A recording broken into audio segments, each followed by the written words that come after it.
Dude, now all I want to do, I remember being in my aunt's house, bro. You know what we would always listen to? Chat, tell me if you know this, okay?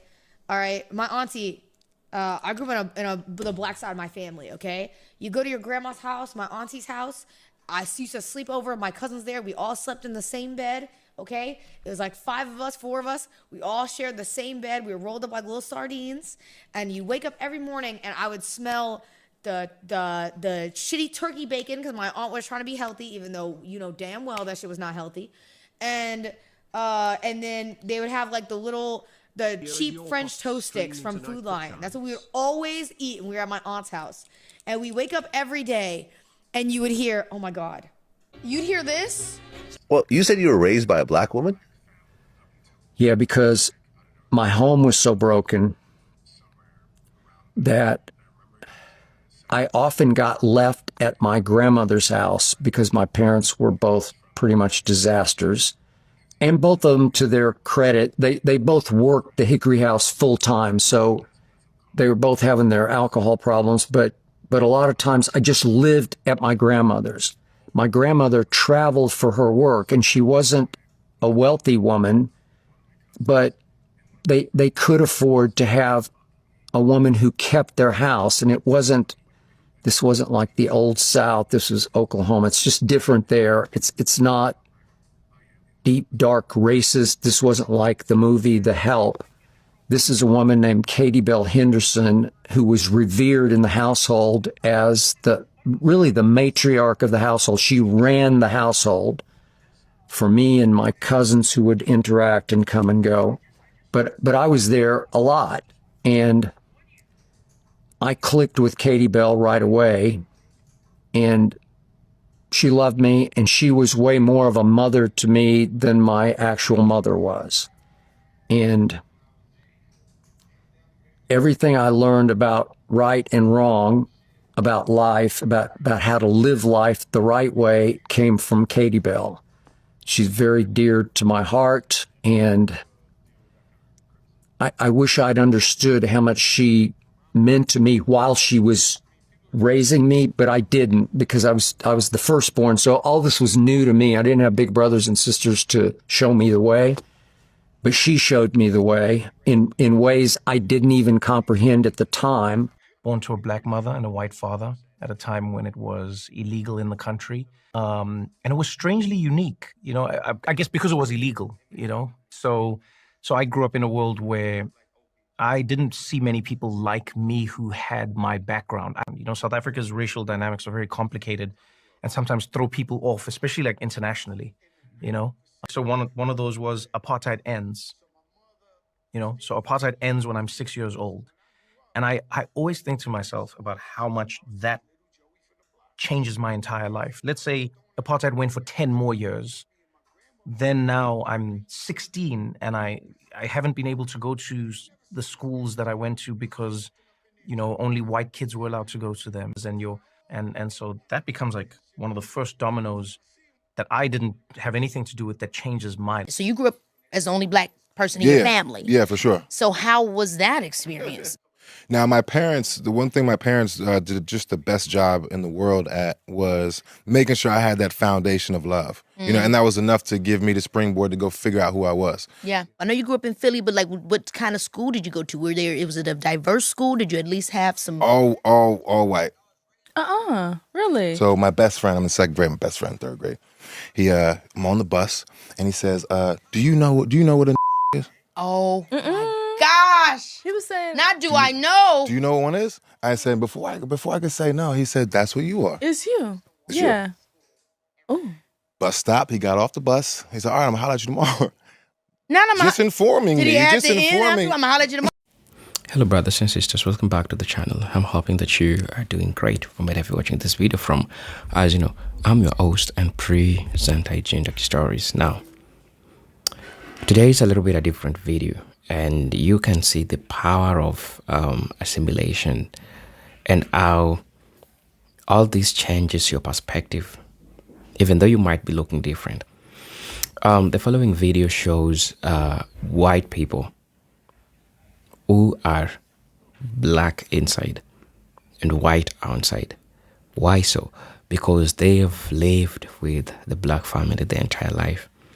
And they're going to share with you their experiences as people that have lived that. And what's most interesting is that you can see the way they are proud. They are really proud of being raised in a black family. And this all kills all those stereotypes that is being usually said about black people, especially black families. It is really, really interesting to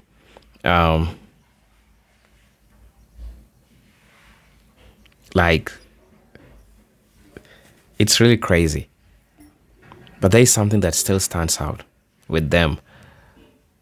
People are cherishing and appreciating being raised in a black family, although they are white, because there are certain values that are being instilled to them. Also, when you live that, the type of life, the black love, family structure, and how the type of love, the type of life that they live, it is really, really interesting to have a moment or get to see or just see white person sharing their experiences in regards to being raised in a black family, and just seeing how the black upbringing is so much important and good at the same time. Brothers and sisters, I want you to watch this video, and then I'm gonna be back. I'll be sharing my thoughts in regards to this. And if you're watching me for the first time, I'm your host and presenter Ejidek Stories. But until then, let's get into it. I'll be back. Nah, he didn't say that. So I just remember processing that on the ride home. Like, I know. And had you heard the word before? No, but I felt You it. knew, I knew yeah. something Oh was wrong. my That word gosh. is very... So then I remember about Okay, my mother's Nigerian, my dad's English. So my mother's black and my dad's white. They're very, very different people. Probably the total opposites. My mother didn't get an education in Africa. I think she left school at 5, 6, 7 years old, can't read or write. My dad is an academic who went to, smashed every exam that was ever put in front of him.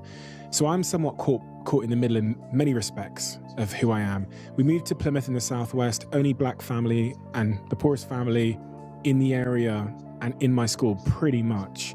Huge insecurity and shame. They stopped parenting me about 10 years old, which creates this huge void of independence.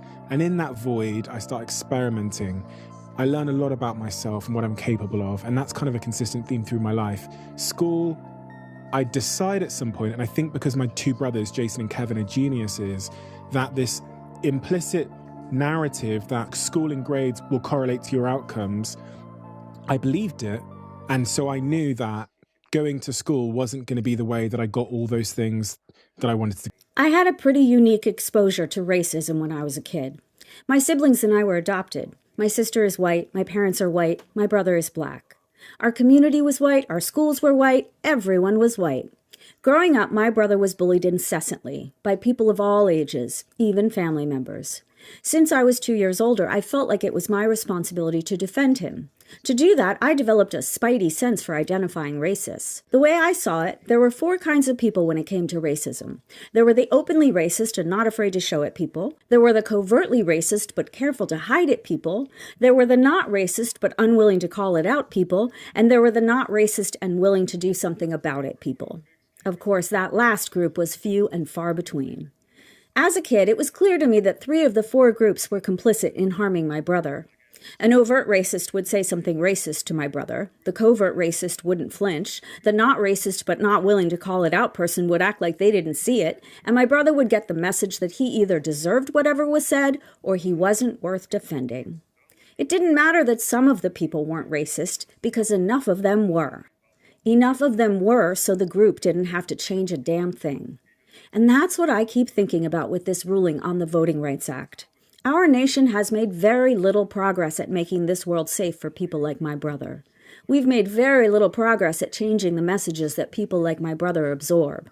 The way the world expects the worst from him every single second of every day. We still very much have a group that's unwilling to change. I've been thinking about this because it feels like something changed with the last ruling. The slide from covert to overt seems much more obvious. The racist underpinnings of this decision are not plausibly deniable. The fact that Alito cited bad data to support his position, knowing full well he would be fact-checked, is very telling. And let's not pretend the conservative justices didn't know Republican lawmakers in the South were going to take the ball and run on this. Maybe they didn't realize just how quickly the greasy, grimy, greedy lawmakers would shove their racist flags into the soil of every single voting district. Except something tells me the kinds of people who accept bribes from fat cats with matters before the court, the kinds of people who announce their homophobic and Christian nationalist tendencies by literally flying symbolic flags at their home, the kinds of people who only adopted a formal ethics code after years of pressure and made sure it has little enforcement power. Those kinds of people probably knew exactly what would happen with this ruling. And it's quite clear that they don't care that because of this ruling, people like my brother will find themselves in rooms even more populated with people complicit in racism, and the people willing to do something about it will be even fewer and farther between. Yeah. Well, SCOTUS, I hope you're having the day you deserve.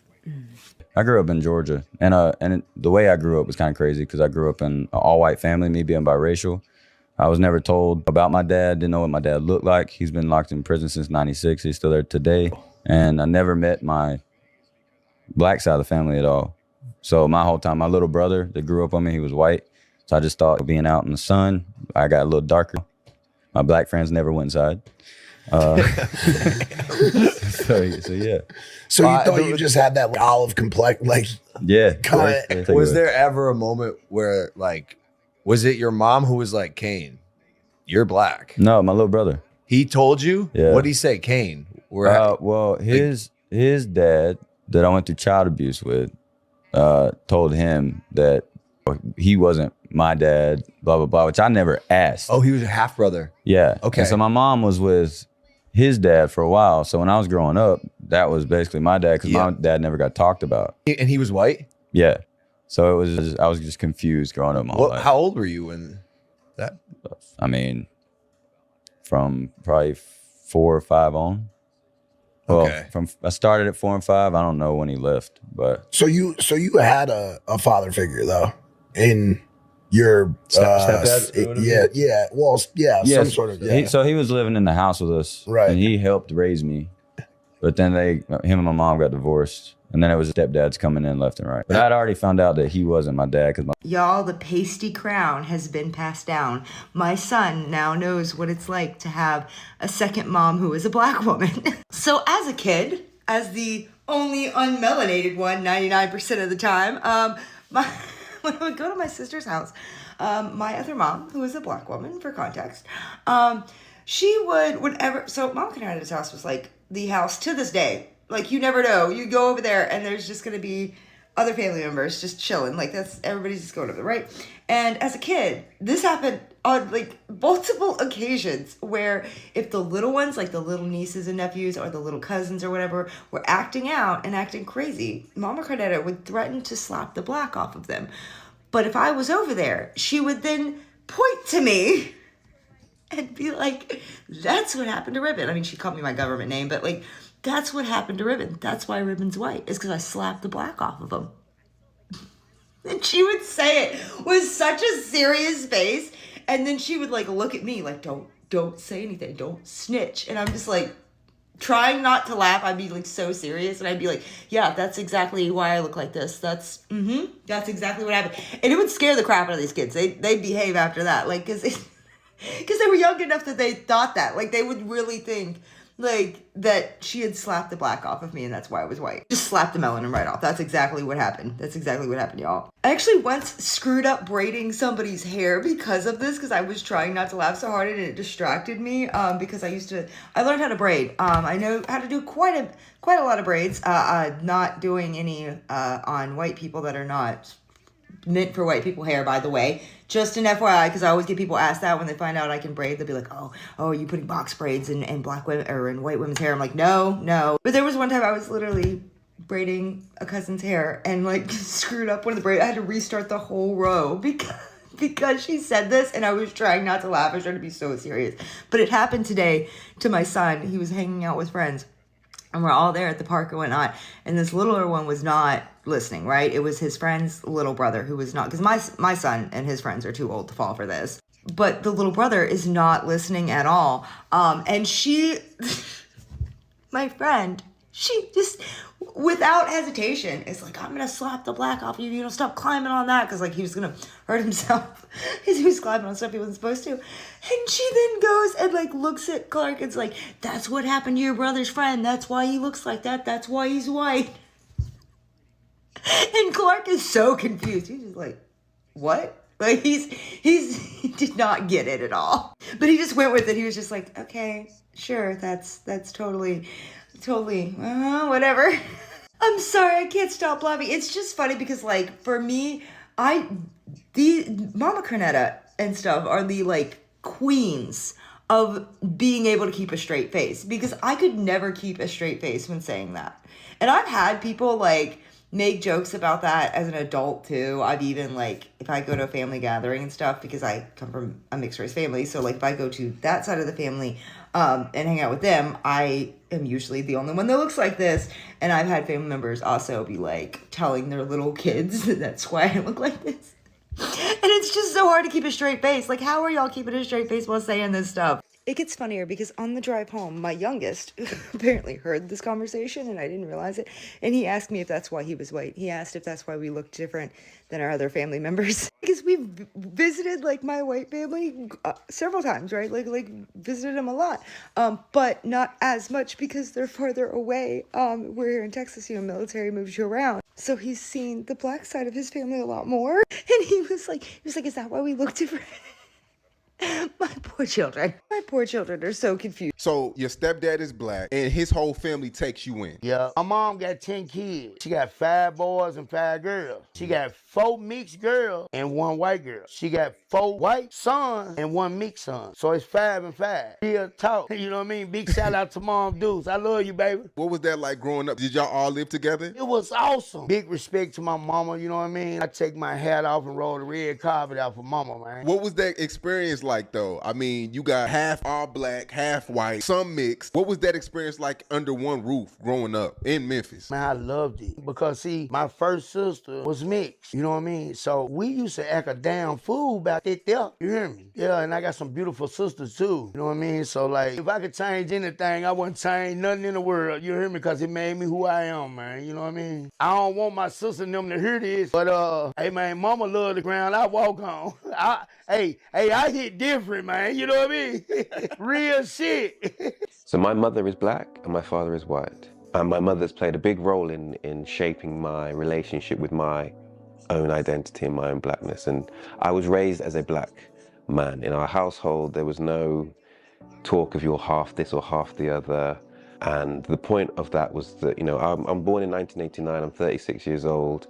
The world that I grew up in, I was going to be seen and treated as a black man. And I was seen and treated as a black individual. I was not spared any measure of racism or discrimination or bullshit based on my being dual heritage. And my mother explained that the world is going to see you this way.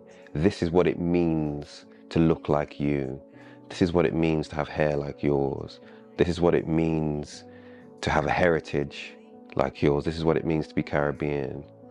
Because before you understand what being Caribbean, being black, or even being dual heritage means, the world is going to offer you their interpretations. And that was my experience. Before I could even really wrap my head around race itself, color itself, the world was already throwing labels and words and looks and expectations at me.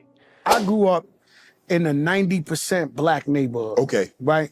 So my mother was there 40 years before me. So when I grew up, I never saw racism. I was just little Joey from the block. Right. Then I got thrown out of my junior high school, so they put me in my grandmother's neighborhood that was 99.9% black. But they never seen a Spanish guy like me. So I'm walking up in there, Joey Crack. I'm the same guy. Right.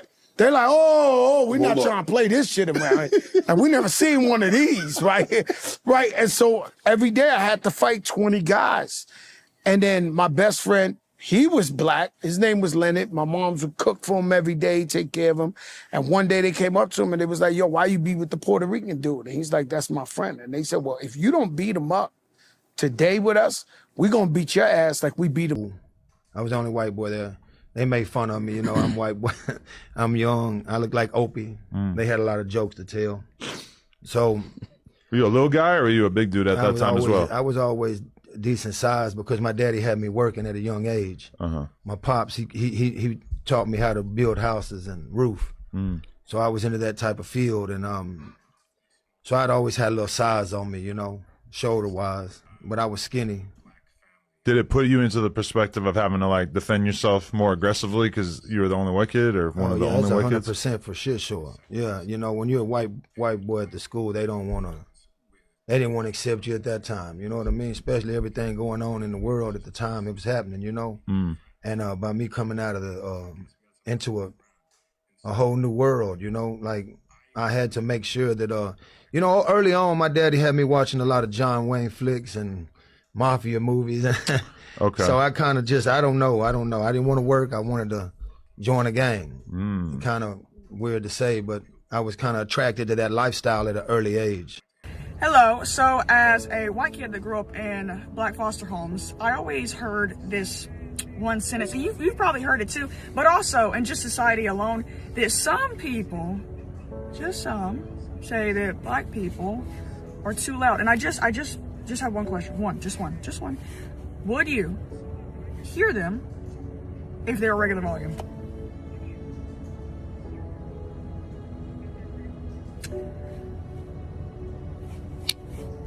If you're mixed, I would really love you to chime in because this is something that I've been thinking about for years.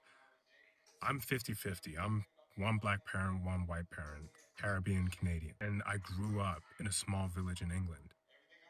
We were the black family up until like, I don't know, 8 to 12 years old, somewhere around that. And I remember going to secondary school and I immediately became friends with one of the kids from the oldest year group because he was black. Like it was just on site. Me and him were immediately friends. I guess we had some common ground. And so I identified heavily with being black all the way up until I went to visit Turks and Caicos, where I went to a community gathering with one of my cousins, and one of his friends looked at me and was like, I fucking hate white people. I was like, fucking hate white people? Like who? And dude, he was talking about me. He hated my existence because I was white to him. And so I realized then and there that I'm not white, I'm not black. I am in limbo effectively.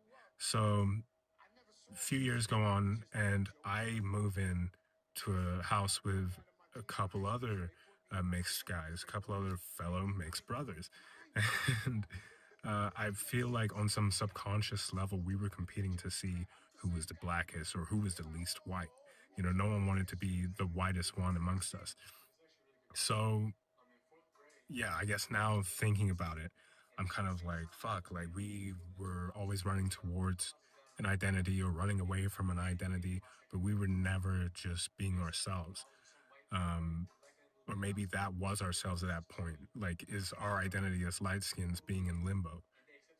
Please let me know. I mean, right now I don't even think about it. Like I don't identify with either, to be honest. I identify with. Hello brothers and sisters, welcome back to the channel. I'm hoping that you are doing great. I'd say that majority of these people were white, growing up in a black family.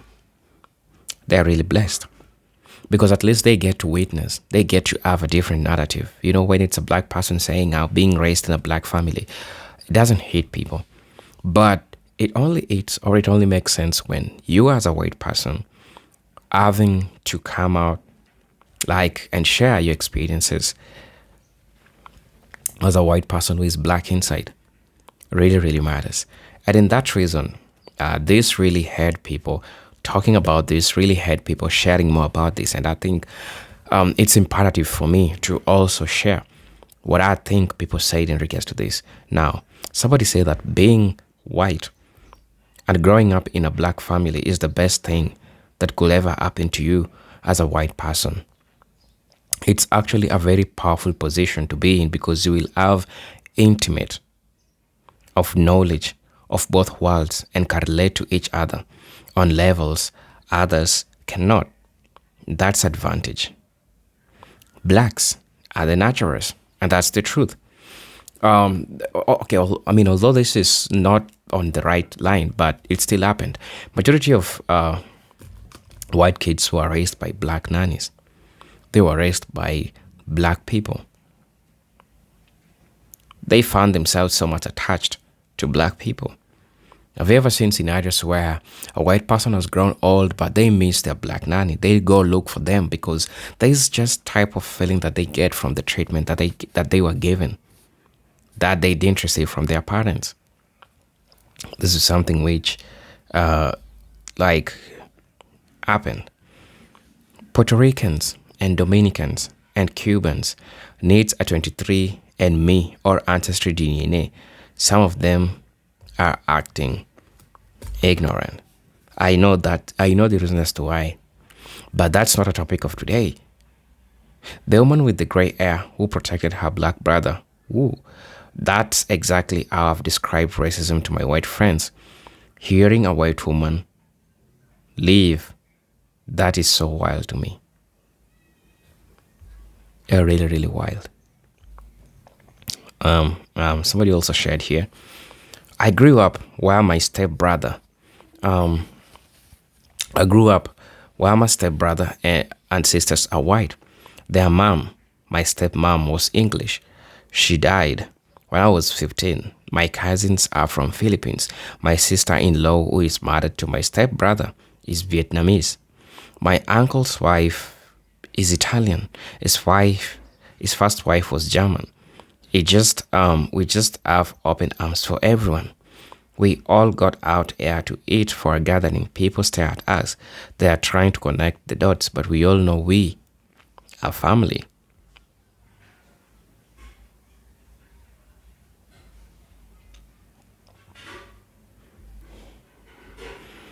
Someone also shared that both my parents work so hard. So we had a black lady who raised us. Kathy was the most wonderful person and we loved her dearly. She showed us that everyone is created in God's image. She was far scarier than our parents and we obeyed her to the max. She was so much a part of our lives, and when our mother took a couple of years off work, we begged her to go back and bring back Kathy. We trusted her, loved her, and I think of her often. It was 65 years ago. Damn. That's crazy. That's really deep. Right. Somebody also shared that my stepdad and Steve's siblings are black. I'm white, but I tan deeply in summer enough to be often to be mistaken of being a Latino. I'm married to white woman who is very fair, and I have 3 kids that range from dark like me to blinding white skin and near white hair and blue eyes. I was checking out groceries in the store with the fair child when he was around 5. He put his pale arm next to my deeply tanned one and looked at me dead in the eyes and sincerely asked, "Daddy, when am I gonna turn black like you and Poppy?" The black woman checking out our groceries was startled. She dropped the gallon of milk in her hands. Kids simply don't see the world as this or that until others teach them what they should think.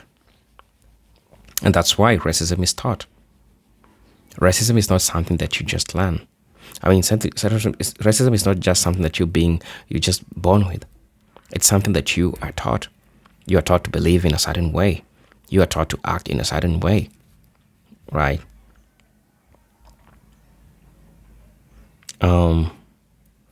My youngest son looked like this guy. Actually, my son's hair is more blonde. However, I'm fully black and his father is fully black. Like, both sides of the family trees are black. But as a white person, has to be somewhere down the line because he was born blonde, hair, blue eyes. His friends think he's mixed because they ask, and when I had people come up to ask me if he's mixed, and he's not mixed at all.